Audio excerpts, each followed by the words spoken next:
Hello, beautiful souls, and welcome to today's video on chakras and what the hell a chakra is. So we are all familiar with our physical body. We understand our physical body and our bones, structures, ligaments, muscles. We understand that what we put into our body affects our organs, our muscles, our blood. We understand all of that. But do we understand our energetic body? The energy body is a human energy field that extends beyond the physical body.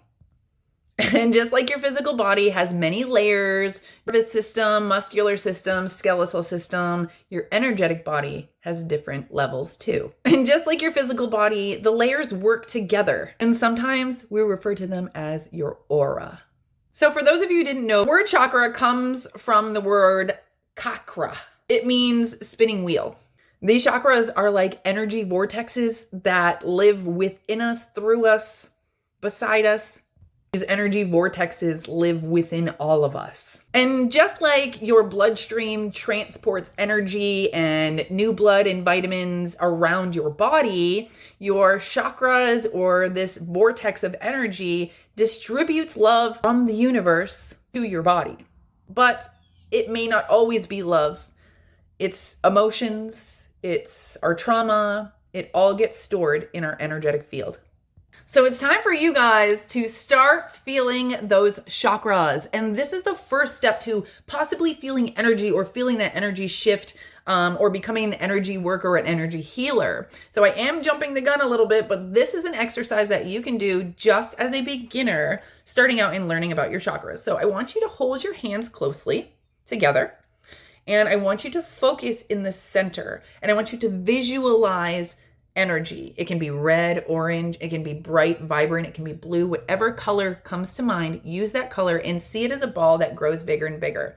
And as you put your hands closer and closer without actually touching them, I want you to focus on the warmth that is felt in your hands. Once you get familiar with the energy and feeling that heat on your palms, I want you to work on expanding the energy. Little by little, expanding. And if you find that things get cool or cold, or you stop feeling it, bring your hands closer together.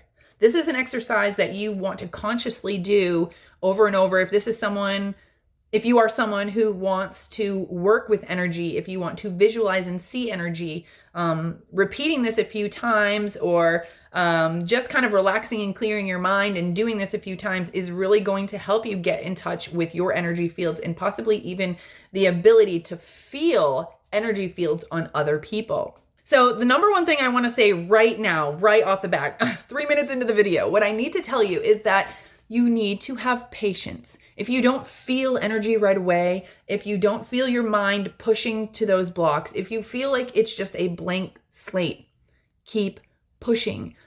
Visualization and meditation is something that works from the inside out. So if you're not used to doing this, it's like you played basketball when you were a kid, or maybe you rollerbladed when you were a kid, and now 20 years later you pick up the ball and you go to shoot and you're like, oh my gosh, I'm so off. Or you put on those rollerblades and you're like, oh my God, I can't do this anymore.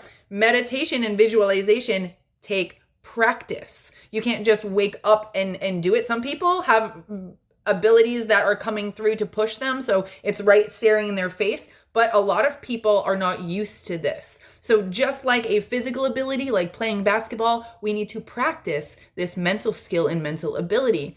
I myself grew up as a child being very connected to spirituality. I can remember being like 6 years old and understanding and making up in my own head that breathing in blue and breathing out red was a way for me to get rid of the negativity within me. I don't know how I knew how to do it, but I felt connected to that. And then there was a big span of time, probably 25 years, where I had a lot of trauma and I didn't do any meditation. I did not connect to my spiritual self.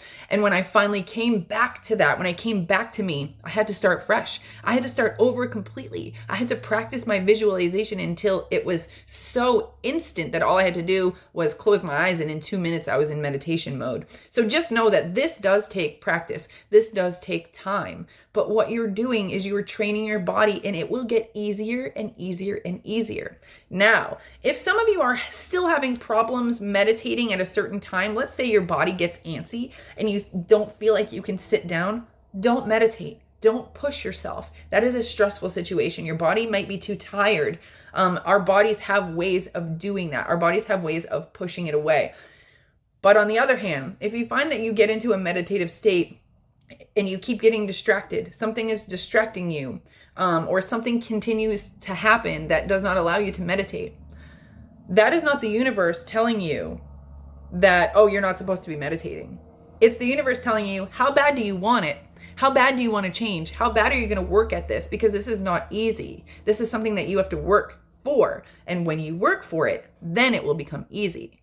As another disclaimer, I just have to say, chakra healing works from the inside out. Chakra healing does not have to do with any type of religion or demonic or dark energy. Chakra healing is the fact that we have had some trauma, some type of incident that happened in our life. And everything that we go through in our physical life has energy. It holds energy. And we tend to hold that energy from that relationship or from that trauma in a specific part of our body. If we never learned what true love was and we always had to do things in order to get love, we had conditional love growing up, then we're going to feel that in our heart chakra. Our heart chakra is going to be blocked. So we're going to need to work on that. If we have problems with money, we're going to need to go into our root chakra and go back and understand how we viewed money, how we were taught about money, what our parents said when we asked for a toy at the store, what their excuse was for us to not get it or to get it.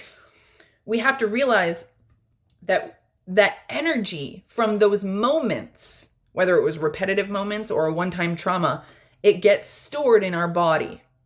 Okay? So if you have been heartbroken, your block's in your heart chakra. If you have some sexual abuse, then your block is in your sacral chakra.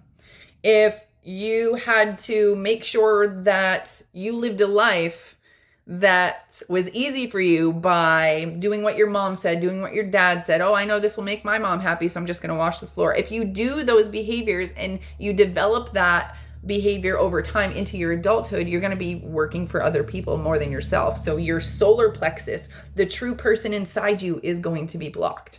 All right. So I hope you're getting or understanding this, the idea of chakras. Now, let me tell you just quickly what these chakras are. And in the next video, we're going to go into depth on each chakra individually. So there will be about 7 more videos on each chakra. They will be quick for you. And don't forget to look down below within Patreon for the worksheets and the exercises that go along with each chakra. So I know I'm doing this at the end of the video. Let's talk about the chakras that we have and how you would work through them. So we're going to start at the root chakra, which this root chakra is at the very base of your sacrum, of your spine. And unlike the other chakras, it travels straight up and down your entire body. It's almost like the root chakra and your crown chakra have this internal connection, okay? Where all the other chakras go straight through you this way.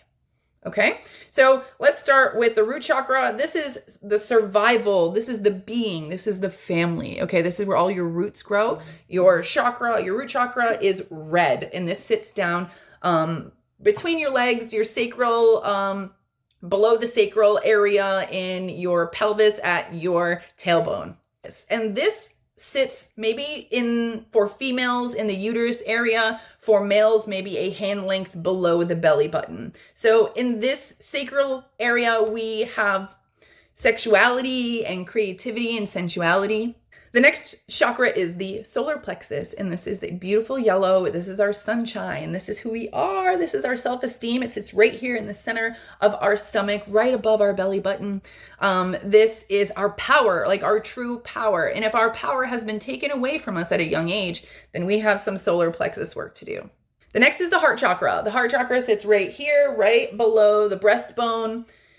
This heart chakra has to do with love and compassion. Most people do see this chakra in green, but it is pink and green.